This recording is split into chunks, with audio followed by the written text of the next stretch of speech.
하나님의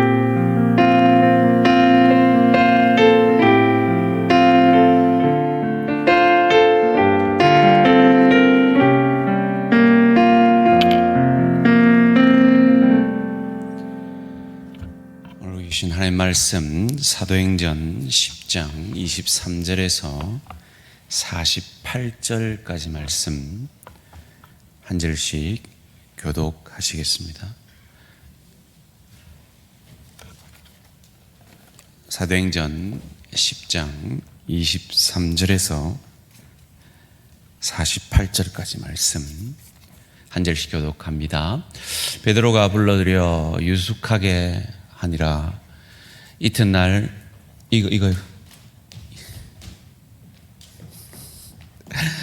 이튿날 일어나 그들과 함께 갈새 요빠에서 온 어떤 형제들도 함께 가니라.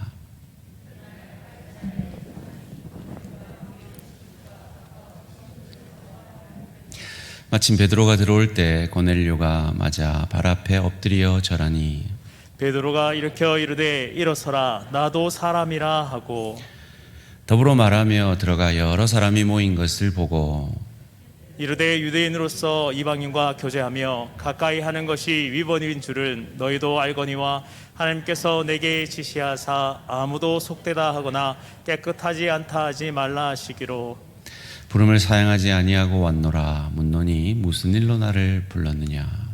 고넬료가 이르되 내가 나흘 전 이맘때까지 내 집에서 제9시 기도를 하는데 갑자기 한 사람이 빛난 옷을 입고 내 앞에 서서 말하되 고넬료야 하나님이 내 기도를 들으시고 내 구제를 기억하셨으니 사람을 요빠에 보내어 베드로라 하는 시몬을 청하라. 그가 바닷가 무두장이 시몬의 집에 유숙하느니라 하시기로 내가 곧 당신에게 사람을 보내었는데 오셨으니 잘하였나이다. 이제 우리는 주께서 당신에게 명하신 모든 것을 듣고자 하여 다 하나님 앞에 있나이다. 베드로가 입을 열어 말하되 내가 참으로 하나님은 사람의 외모를 보지 아니하시고 각 나라 중 하나님을 경외하며 의를 행하는 사람은 다 받으시는 줄 깨달았도다. 만유의 주 되신 예수 그리스도로 말미암아 화평의 복음을 전하사 이스라엘 자손들에게 보내신 말씀 곧 요한이 그 세례를 반포한 후에 갈릴리에서 시작하여 온 유대에 두루 전파된 그것을 너희도 알거니와 하나님이 나사렛 예수에게 성령과 능력을 기름 붓듯 하셨음에 그가 두루 다니시며 선한 일을 행하시고 마귀에게 눌린 모든 사람을 고치셨으니 이는 하나님이 함께 하셨습니다. 우리는 유대인의 땅과 예루살렘에서 그가 행하신 모든 일의 증인이라.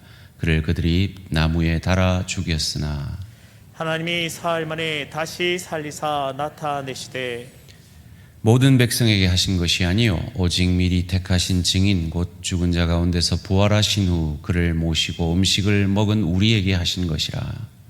우리에게 명하사 백성에게 전도하되 하나님이 살아있는 자와 죽은 자의 재판장으로 정하신 자가 곧 이 사람인 것을 증언하게 하셨고 그에 대하여 모든 선지자도 증언하되 그를 믿는 사람들이 다 그의 이름을 힘입어 죄 사함을 받는다 하였느니라. 베드로가 이 말을 할 때에 성령이 말씀 듣는 모든 사람에게 내려오시니 베드로와 함께 온 할례 받은 신자들이 이방인에게도 성령 부어 주심으로 말미암아 놀라니 이는 방언을 말하며 하나님 높임을 들음이러라. 이에 베드로가 이르되 이 사람들이 우리와 같이 성령을 받았으니 누가 능히 물로 세례 베품을 금하리요 하고 명하여 예수 그리스도의 이름으로 세례를 베풀라 하니라. 그들이 베드로에게 며칠 더 머물기를 청하니라. 아멘. 오늘 말씀의 제목을 한번 같이 읽겠습니다. 시작. 살아있는 자와 죽은 자의 재판장. 우리가 기독교 신앙의 삶을 살아가는 것에 대해 하나님을 경외한다라는 말을 자주 씁니다. 좀 더 쉽게 풀이하면 하나님을 두려워하는 삶, 그것이 우리의 경건의 삶이요 신앙의 걸음인 것입니다. 왜 우리가 하나님을 두려워해야 할까요? 왜 우리가 하나님을 경외해야 할까요? 오늘 우리가 읽은 본문은 오늘 우리가 큐티 말씀 새벽 제단에서도 은혜를 받았습니다마는 베드로에게 하나님이 꿈의 환상 중에 기도 가운데 나타나시죠. 그래서 율법이 먹는 것을 검한 음식을 먹으라라고 강권하십니다. 그것도 무려 3번이나 말이죠. 왜 이런 시간들이 필요했을까요? 오늘날은 실제로 아까 우리가 기도한 대로 선교지 가운데서는 이 사도행전적인 초자연적인 역사들이 많이 나타납니다. 그런데 오늘 우리의 일상의 신앙의 삶 가운데서는 별로 그것을 볼 수가 없죠. 왜 그럴까요? 우리가 뭔가 잘못되고 저 사람들은 우리랑 뭔가 다르기 때문일까요? 아니요.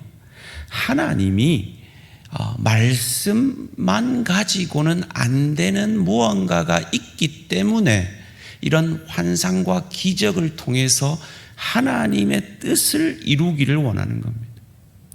제가 새벽 시간에도 말했지만 그런 의미에서 그런 기적과 이적 없이 그 말씀이 역사되어지는 것이 더 큰 기적이요, 더 큰 은혜라는 것입니다. 그래서 이 고넬료가 환상 중에, 베드로의 환상 중에 하나님께서 가르쳐 주셨듯이 그의 종들을 베드로에게 보냅니다.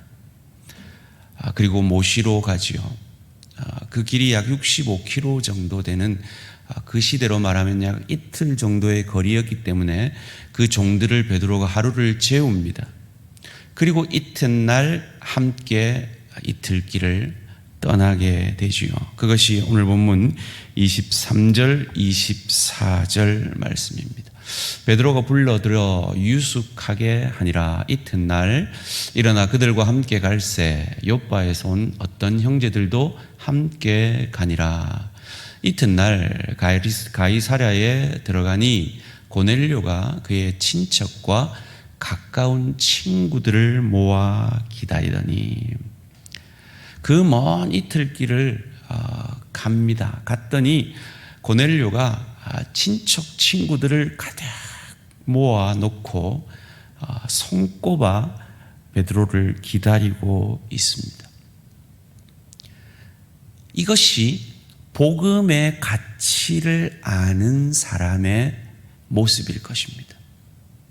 왜 우리가 가족 초청주의를 하려 합니까? 더 늦기 전에 정말 내 사랑하는 가족이 이 복음의 가치 속으로, 이 복음의 축복 속으로, 이 복음의 은혜 속으로 함께 하기를 원하기 때문인 줄 믿습니다. 소원합니다. 이 고넬료처럼 이번 주일 가족 초청주일 이런 잔치 가운데 고넬료가 그의 일가 친척들과 친구들을 모아들인 것처럼 이전으로 함께 나아오는 우리 모든 성도님들 되시기를 주님의 이름으로 축원합니다. 베드로를 어떤 태도로 고넬료가 맞고 있습니까? 25절 말씀입니다. 마침 베드로가 들어올 때 고넬료가 맞아 발 앞에 엎드려 절하니.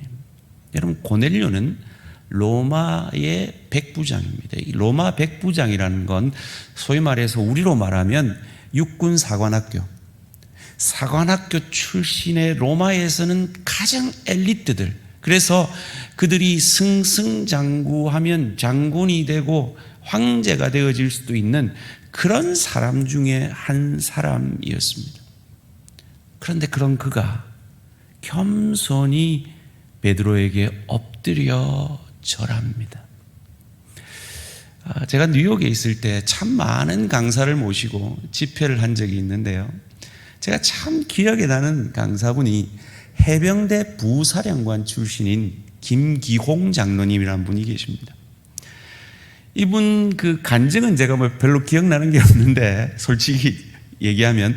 그런데 이분을 호텔에 모셔다 드리고 이제 내려드리고 이제 제가 인사를 하고 가는데요.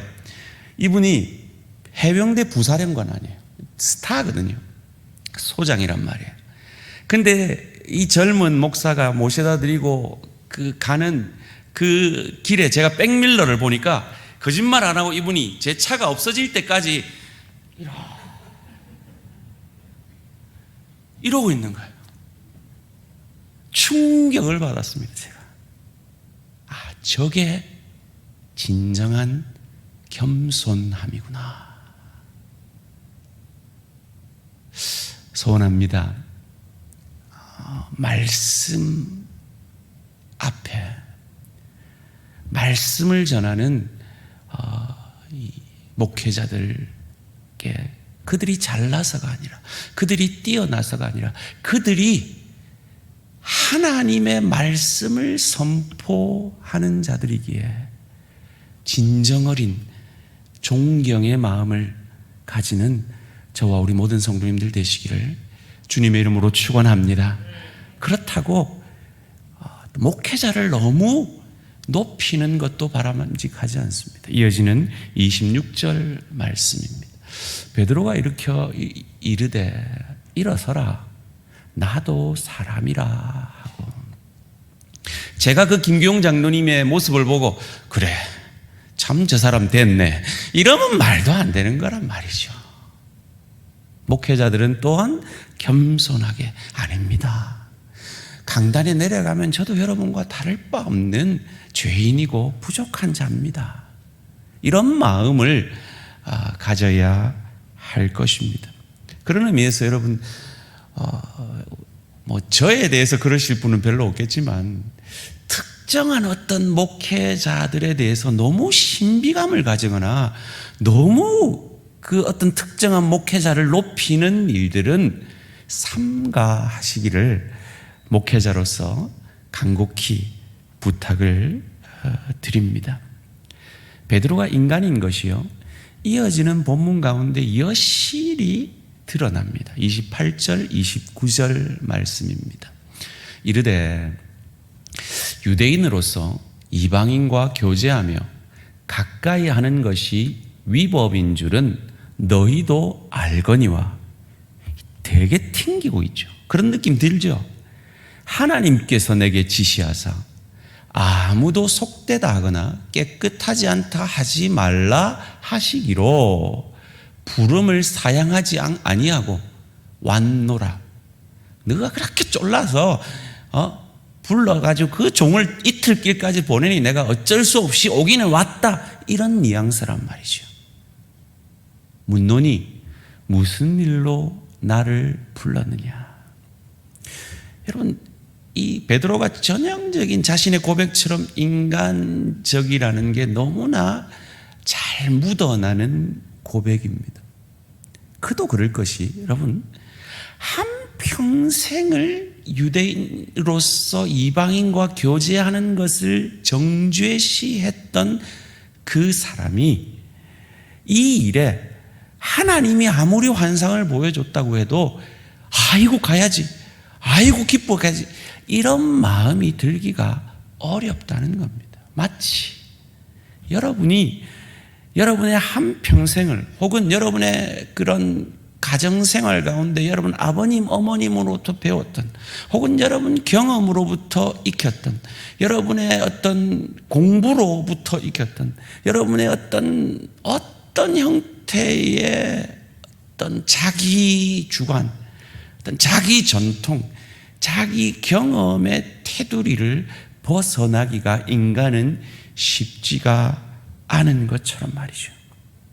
분명히 본문에는 이 베드로가 하나님이 말씀해서 가기는 갑니다마는 하나님에 대해서 전적으로 동의가 되지 않는 모습이 분명히 보입니다. 그런데도 순종합니다. 사랑하는 성도님들, 이것이 참 순종임을 믿으시기를 주님의 이름으로 축원합니다. 여러분이 목회자가 혹은 구역장님이 여러분에게, 혹은 장로님들이 여러분에게 뭔가를 부탁할 때 동의가 안 되는 부분이 분명히 있을 겁니다.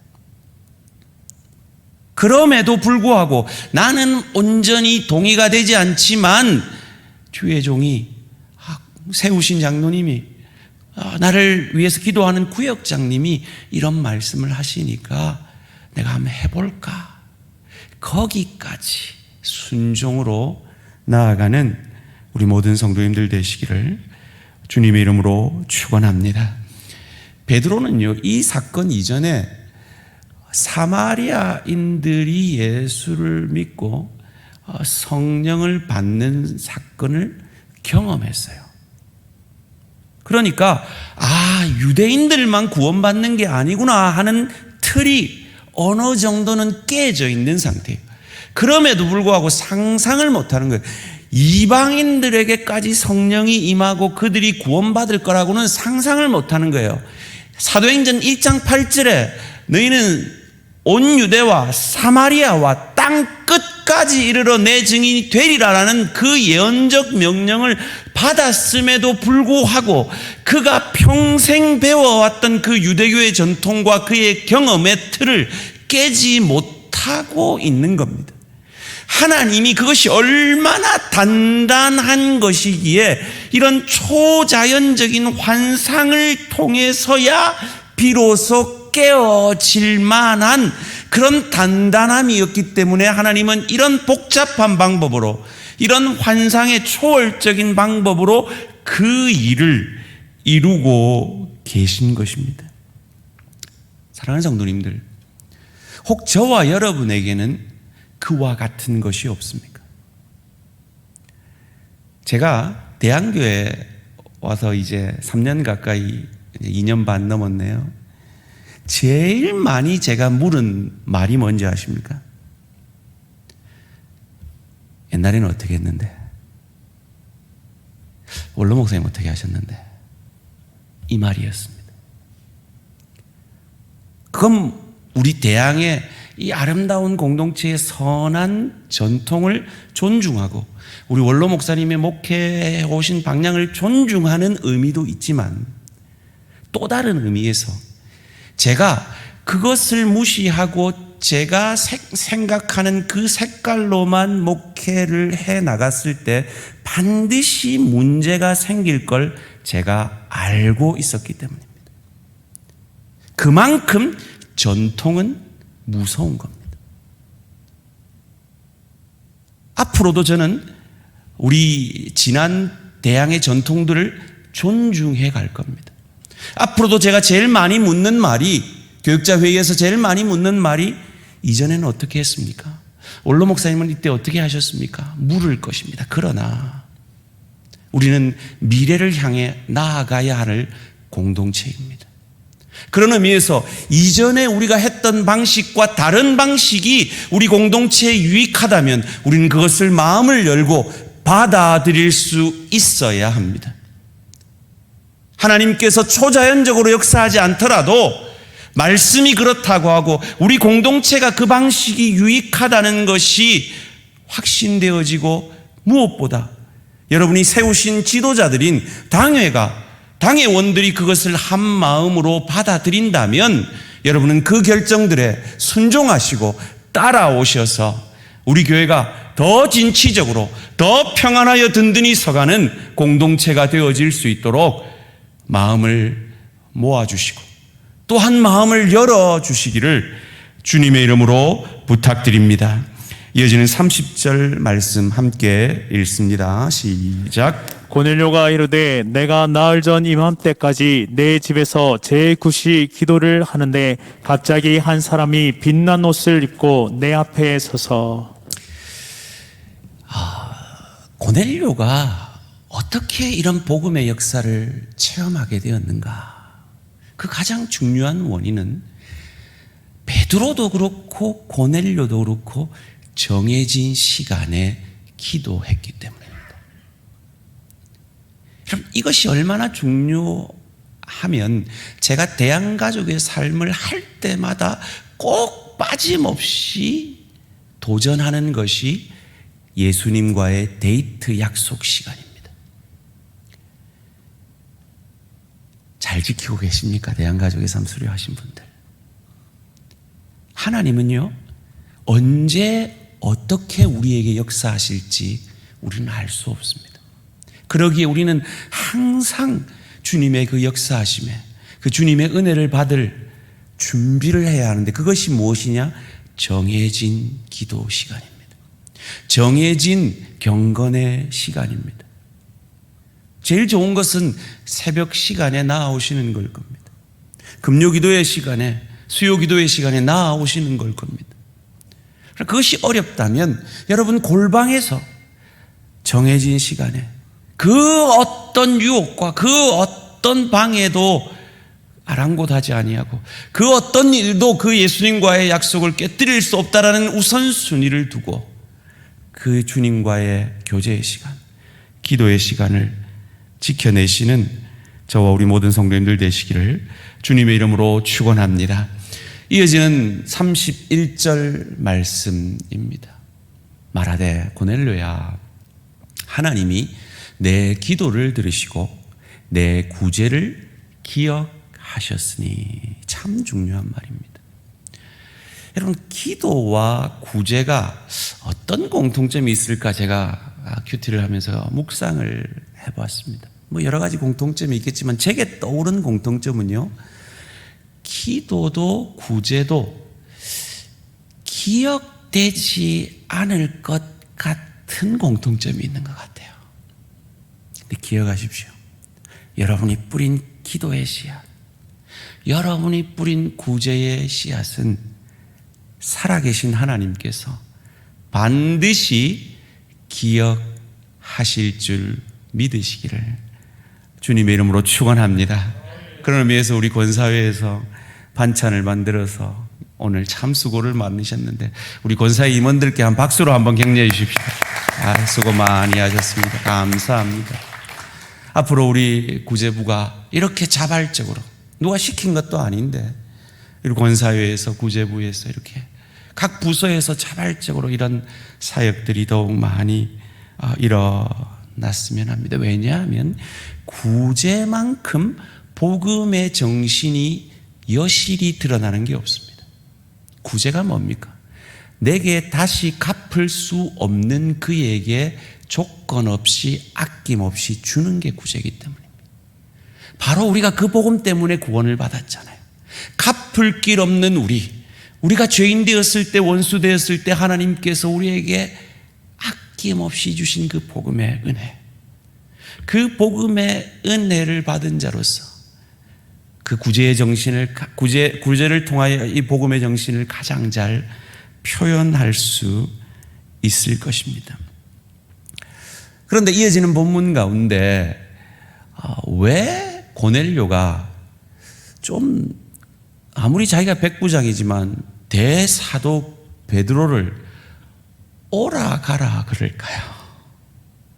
자기가 안 가고 왜 청했을까요? 32절 말씀입니다. 사람을 요바에 보내어 베드로라는 시몬을 청하라. 그가 바닷가 무두장이 시몬의 집에 유숙하느니라 하시기로. 1차적으로 성령께서 그렇게 하라 하셨기 때문이죠. 그러면 성령께서는 왜 그들을 보고 가라 안 하시고 베드로 보고 오라 하셨을까요? 이걸 통해서 하나님은 복음의 원리를 너무 잘 보여주고 계신 것 같아요. 복음은 와라 하는 게 아닙니다. 복음은 가는 것입니다. 네가 알아서 와라 하는 게 복음이 아닙니다. 하늘 보좌를 버리고 우리에게 이 땅에 가셨습니다. 하늘 나라에서 이 땅에 가신 것이 복음입니다. 그리고 또 한 가지는, 그래야 고넬료뿐 아니라 고넬료의 온 가족이, 친구들이 그 복음을 함께 들을 수가 있었기 때문이었을 것입니다. 마태복음 28장 19절 20절 말씀입니다. 그러므로 너희는 가서. 여러분, 유대교는요 안 갑니다. 유대교는 오면 따져보고 너 그 부모 중에 유대인이 있느냐? 받아들이고 내가 요거 지킬래? 받아들이지. 가서 유대교로 전도 안 합니다. 그 틀을 깨시고 가라 하시는 겁니다. 가서 모든 민족을 제자로 삼아 아버지와 아들과 성령의 이름으로 세례를 베풀고 20절 말씀에 내가 너에게 분부한 모든 것을 가르쳐 지키게 하라. 볼지어다 내가 세상 끝날까지 너희와 항상 함께 있으리라 하시니라. 아멘. 베드로가 갔습니다. 그리고 베드로가 이제 말씀을 전하려 합니다. 고넬료와 모인 사람들의 태도가 엄청 부럽습니다. 저는 이 태도가 우리 대한가족들의 예배의 자세이기를 소원합니다. 33절 말씀입니다. 내가 곧 당신에게 사람을 보내었는데 오셨으니 잘하였나이다. 이제 우리는 주께서 당신에게 명하신 모든 것을 듣고자 하여 다 하나님 앞에 있나이다. 소원합니다. 이런 자세로 하나님 앞에 예배 드릴 때마다, 여러분이 큐티할 때마다 하나님 말씀해 주십시오. 듣겠습니다. 순종하겠습니다. 고백하는 저와 우리 모든 성도님들 되시기를 주님의 이름으로 축원합니다. 제가 새벽 재단에서도 얘기를 했는데요.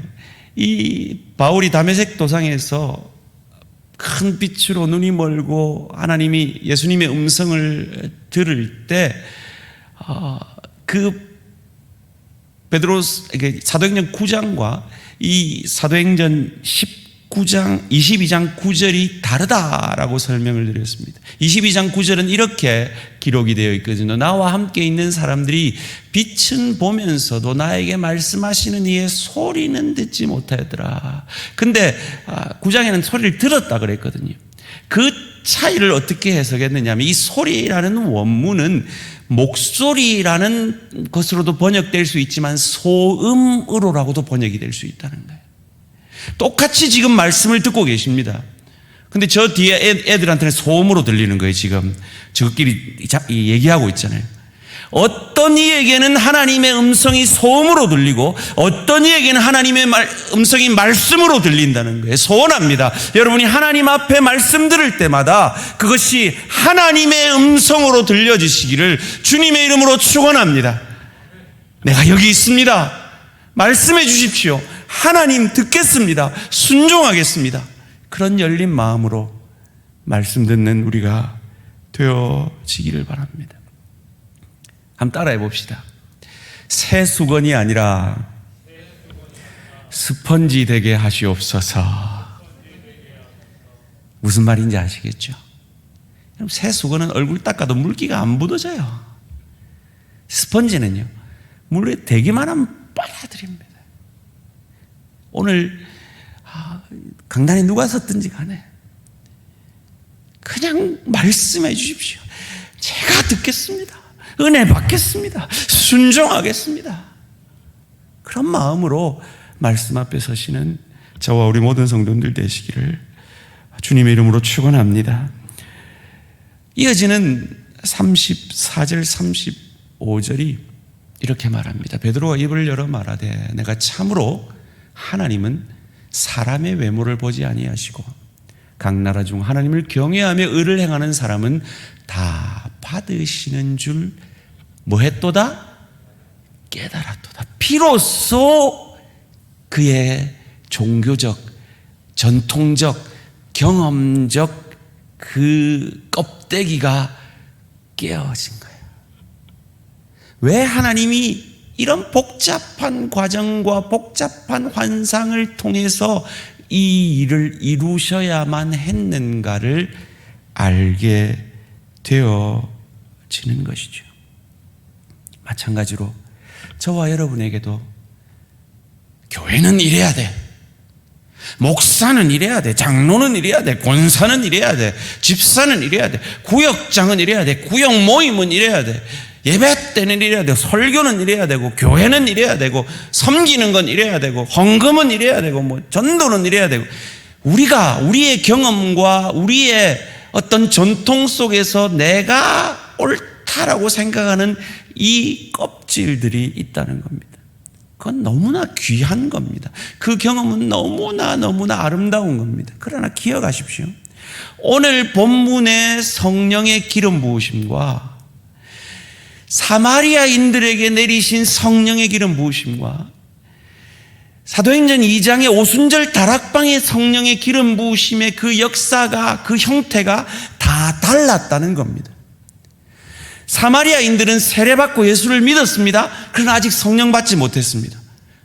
그래서 그들에게 베드로, 요한이 기도했을 때 성령이 기름 부어졌습니다. 그런데 지금 본문에는 그들은 아직 세례받지도 않았습니다. 믿지도 않았습니다. 그런데 베드로가 설교 끝내기도 전에 성령이 기름 부음 받습니다. 그 다음에야 그들이 믿고 세례를 받습니다. 완전히 다른 형태의 성령의 역사가 나타나고 있는 겁니다. 이것이 성령의 역사의 다양성입니다. 이런 다양성 앞에 우리의 마음이 열려 있어야 신앙생활을 이래야 하는 거야. 니처럼 하는 거 아니야.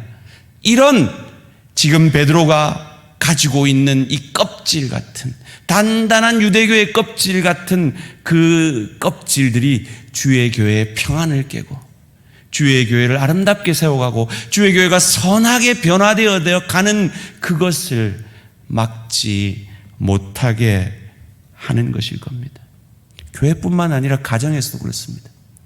여러분이 알든 모르든 인정하든 인정하지 않든 여러분이 가지신 부모상 혹은 배우자상은 많은 경우에 여러분들의 부모들로부터 받은 긍정적 영향과 부정적 영향이 숨어 들어가 있습니다.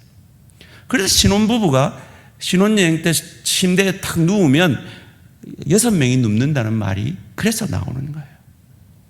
양가 부모들이 같이 눕는 거예요. 인정하든 인정하지 않든 제 안에는 그게 있습니다. 그걸 깨라는 거예요. 내 어머니와 내 부인은 다릅니다. 내 아버지와 내 남편은 다릅니다. 마치 성령의 역사가 달랐듯이 말이죠. 이게 얼마나 깨기 힘든 일인가 하면 지금 우리로서는 너무나 당연한 것인 할례를 받지 않은 이방인들이 할례를 받아야 구원을 받는다, 아니다라는 것을 이어지는 사도행전 15장의 예루살렘 공의회에서 결정을 할 정도로 별거 아닌 문제, 당연한 문제가 그 시대에는 첨예한 갈등의 문제가 되어질 수 있었다는 겁니다. 그 선한 결론을 이끌어내기 위해서 하나님은 그 시대의 리더였던 베드로에게 사마리아의 성령이 임한 다른 방식, 이 고넬료 이방인에게 성령이 임하는 다른 방식을 오순절 다락방 성령이 임한 사건을 경험한 베드로에게 경험하게 하심으로 이 복음의 진리를 유대교의 껍질을 깨고 세워 가시는 것입니다. 소원합니다. 이런 열린 마음으로 여러분의 가정생활 가운데, 일터 가운데, 주의 교회 가운데 그리스도 예수의 덕을 세워가는 저와 우리 모든 성도님들 되시기를 주님의 이름으로 축원합니다. 이어지는 본문 가운데 복음이 무엇인지를 설명하면서 베드로가 왜 꺼림직하면서도 여기까지 왔는가를 그는 이렇게 설명합니다. 41절 42절 말씀입니다. 모든 백성에게 하신 것이 아니요 오직 미리 정하신 증인 곧 죽은 자 가운데서 부활하신 후 그를 모시고 음식을 먹은 우리에게 이 복음을 부탁하신 것이라. 42절에 우리에게 명하사 백성에게 전도하되 하나님이 살아있는 자와 죽은 자의 재판장으로 정하신 자가 곧 이 사람인 것을 증언하게 하셨고. 여기 띄어놔 주세요. 자, 여러분 다시 한번 10장 42절을 함께 읽을 텐데요. 이 10장 42절을 읽으면서 뭔가가 떠오르셔야 됩니다. 그게 떠오르면 여러분 저랑 통하신 겁니다. 같이 읽습니다. 시작.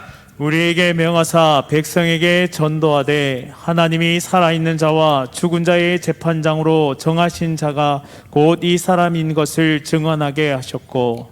뭐가 떠오르셨습니까? 오늘 제목이 떠오르셨습니까? 훌륭하십니다. 예. 또 뭐가 떠오르셨습니까? 뭐가 떠올라야 돼요.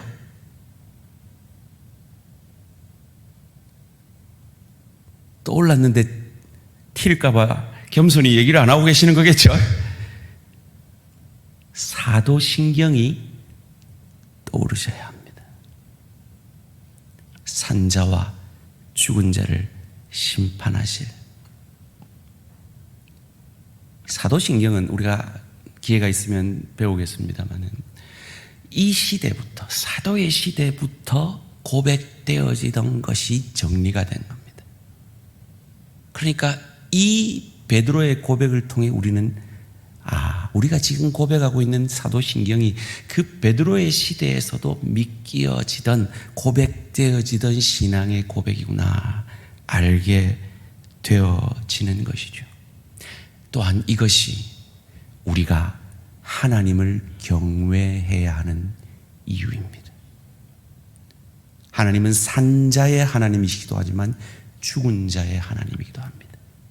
세계 역사 가운데 이런 해프닝이 있었습니다. 페르시아를 대표하는 최고의 왕이라고 하면 여러분이 잘 아는 고레스 왕입니다. 그 다음 페르시아를 무너뜨리고 세워진 나라가 헬라거든요. 헬라에서 제일 위대한 왕은 알렉산더 왕입니다. 알렉산더 왕은 진 적이 없어요. 전쟁에서 진 적이 없어요. 그러니까 얼마나 교만했겠습니까? 그래서 이 고레스라는 그 위대한 왕에 대해서 아마 질투가 있었던 것 같아요. 그래서 고레스의 무덤을 파헤칩니다. 네가 뭐라고, 내가 더 위대해, 이런 마음이 있었겠죠. 그래서 고레스의 무덤을 파헤치는데 거기에 고레스가 그런 사건, 소위 말해서 부관참시라고 우리 잘 알잖아요. 역적의 조상들의 묘를 파헤쳐 다시 참하는 그 일을 알렉산더 대왕이 고레스에게 행하려고 했던 거예요. 내가 더 위대하다 그러면서요. 그런데 이 고레스가 지혜로웠던 사람인 것 같습니다. 그래서 그 무덤을 파헤치는데 거기에 이런 문구가 있었대요. 네가 지금 무덤을 파헤쳐 나를 능멸해도 너도 언젠가 똑같이 된다. 뭐 이런 의미의 말이 그 비석에 남겨져 있었다고 합니다. 그래서 다시 덮었대요. 그래서 지금도 고레스의 무덤이 남아 있습니다. 재밌죠? 알렉산더가 고레스 무덤 파헤쳐 봐야 소용없어요. 부관참시가 무슨 소용이 있습니까? 죽었는데 이미. 그런데 우리가 믿는 하나님은 산자와 죽은 자를 심판하시는 하나님이시기에 우리는 두렵고 떨림으로 우리의 구원을 이루어 가야 할 줄 믿습니다. 그것을 우리에게 복음을 맡기시며 그 전에 우리가 방금 읽은 마태복음 28장 19절 20절 전에 그 권위를 하나님은 이렇게 우리에게 가르쳐 주십니다. 마태복음 28장 18절입니다. 예수께서 나와 말씀하시되 하늘과 땅의 모든 권세를 내게 주셨으니. 이것이 우리가 주의 말씀에 겸손히 순종해야 하는 이유고 주께서 우리에게 맡기신 이 복음의 사명을 감당해야 하는 이유인 것입니다. 이어지는 43절 말씀입니다. 그에 대하여 모든 선지자도 증언하되 그를 믿는 사람들이 다 그의 이름을 힘입어 죄 사함을 받는다 하였느니라. 이것은 신약 시대뿐만 아니라 모든 선지자도 오실 메시아가 무슨 뜻입니까? 기름 부음을 받은 자, 히브리어로 말이죠. 헬라어로 그 동일한 말이 그리스도입니다. 의역하면 구원자. 우리가 왜 가족 초청주일 가운데 내 사랑하는 이들을, 잃어버린 양들을 초청하고 복음을 듣게 하기를 원합니까? 그의 이름을 힘입어 죄 사함을 받기 때문인 줄 믿습니다. 이어지는 44절 45절에 베드로가 이 말을 할 때 성령이 말씀 듣는 모든 사람에게 내려오시니 설교 끝나기도 전에 말이죠. 베드로와 함께 온 할례 받은 신자들이 이방인들에게도 성령 부어 주심으로 말미암아 놀라니. 사도행전 1장 8절의 예언적 명령이 지금 이루어져 가고 있는 것입니다. 그로 말미암아 유대교의 그 사슬들이 끊어지고 껍질들이 깨어지고 그 전통들이 깨어짐으로 새로운 복음의 시대로 나아가고 있는 것입니다. 그렇다면 성령 받는 것을 어떻게 알 수 있었을까요? 46절 말씀입니다. 이는 방언을 말하며 하나님 높임을 들음이러라. 여기서 이 방언은 고린도서에 나오는 천사 방언, 즉 우리가 무슨 말인지 알아듣지 못하는 그 방언이 아닙니다. 여기서의 방언은 사도행전 2장의 방언, 외국어입니다. 그래서 이 외국어로 그들이 하나님을 높이고 있는 겁니다. 하나님을 찬양하라 이렇게 하는데 갑자기 옆에서는 Praise the Lord, 외국어로 찬양을 하는 겁니다. 혹시 일본말 잘하시는 분 안 계십니까? 그런 외국어들을 통해서 뭐가 고백되어지고 있는 겁니까? 결국 성령의 충만함과 임재는 하나님이 높아지는 겁니다. 사람이 아니라 하나님이 높아지는 것입니다. 소원합니다. 성령 충만하심으로 내가 아니라 하나님이 높아지며 하나님이 영광 받으시는 저와 우리 모든 성도님들 되시기를 주님의 이름으로 축원합니다. 이어지는 47절 48절이 사마리아와 정반대의 역사가 나타남을 보여줍니다. 이에 베드로가 이르되 이 사람들이 우리와 같이 성령을 받았으니 누가 능히 물로 세례 베품을 금하리요 하고 명하여 예수 그리스도의 이름으로 세례를 베풀라 하니라. 그들이 베드로에게 며칠 더 머물기를 청하니라. 아멘. 마지막으로 저를 한번 따라해 보십시오. 그럴 수도 있지 뭐. 따라해 보세요. 그럴 수도 있지 뭐. 그럴 수도 있지 뭐. 여러분의 기대와 다른 여러분의 배우자에게 이 고백을 해 주시기를 주님의 이름으로 축원합니다. 여러분의 생각과 다른 여러분의 자녀들에게 이 고백을 해 주시기를 바랍니다. 성령의 역사는 다양합니다. 하나님은 다양한 방법으로 하나님의 사람을 세우고 일하십니다. 주의 교회를 섬겨갈 때 혹 내 생각과 다른 방식으로 섬기는 사람이 있을지라도 그 일을 통해서 하나님이 영광을 받으시고 주의 교회가 유익을 얻는다면 그것을 인정하고 나의 것을 내려놓을 수 있는 저와 우리 모든 성도님들 되시기를 주님의 이름으로 축원합니다. 결단의 찬양 함께 드리겠습니다.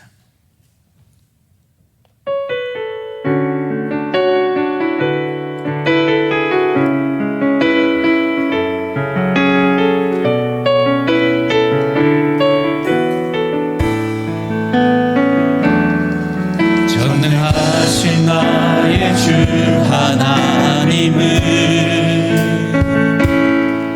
능치 못하실 일 전혀 없네. 우리의 모든 간구도 우리의 모든 생각도 우리의 모든 꿈과 모든 소망도 신실하신 나의 주 하나님은 우리의 모든 괴로움 바꿀 수 있네.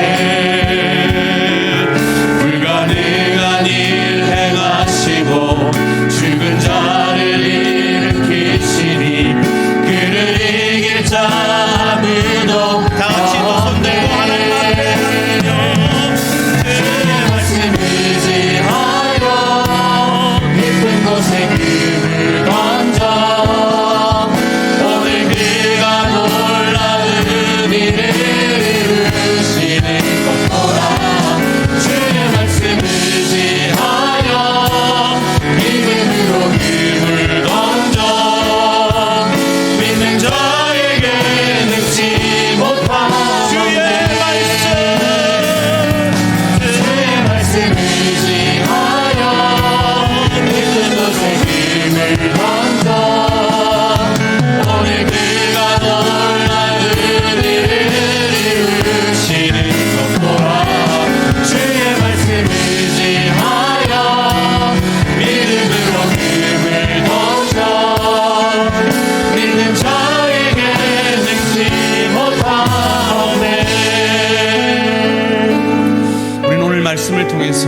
하나님의 일하심은 참으로 다양함을 경험하게 됩니다. 그래서 이 다양한 경험들을 통해 우리에게는 지금 너무나 당연한 이방인이 할례받지 않고도 예수를 믿음으로만 구원을 얻는다는 이 진리가 그 시대에 엄청난 논란이 되고 갈등이 되어졌던 그 갈등이 하나로 모아지게 됩니다.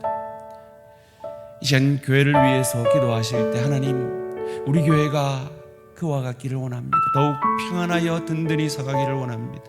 예배와 교제와 사역과 훈련과 전도와 선교회, 그 하나님의 목적을 더욱 아름답게 이루어가는 교회가 되기를 원합니다. 지난 우리의 아름다운 전통을 잘 계승하기를 원합니다. 그러나 하나님께서 주의 교회에 유익하고 다음 세대에 유익한 사역이라면 우리가 익숙하지 않은 사역의 형태일지라도 거기에 마음이 열려져서 한 마음으로 하나님께 영광을 돌리며 하나님을 찬양하는 우리 대한공동체가 되어지게 하시옵소서. 주의 교회를 위해서 이 5가지 목적을 아름답게 이루는 주의 교회가 될 수 있도록 기도해 주시기를 바랍니다. 특별히 진리 안에서 다른 것은 다를 뿐이지 나쁜 것이 아니라는 그 열린 마음으로 내 가정에서 내 생각과 다른 내 식구들을 용납하기를 원합니다. 일터에서 나와 코드가 맞지 않는 그들에게도 소금과 빛 되어질 수 있기를 원합니다. 주의 교를 섬길 때도 구역 안에서도 그런 지체들이 나를 빚으시는 하나님의 도구요, 내가 가지지 못한 것을 저가 가졌기에 저를 통해 하나님이 일하심을 보고 기뻐할 수 있는 열린 마음이 되어지기를 원합니다. 그것을 우리에게 원하시기에 오늘 이 말씀을 이 환상 가운데 베드로와 이 로마 백부장을 만나게, 고넬료를 만나게 하고 계시는 겁니다. 하나님, 우리 대한공동체의 만남들이 그러하기를 원합니다. 우리 가정과 일터와 주의 교회가 그러하기를 원합니다. 주여 한번 부르시면서 교회의 5가지 목적을 이루며 열린 마음으로 미래를 향하여 나아가는 우리 대한공동체 되기를 위해서 주여 한번 부르고 간절히 기도의 자리로 나아갑니다. 주여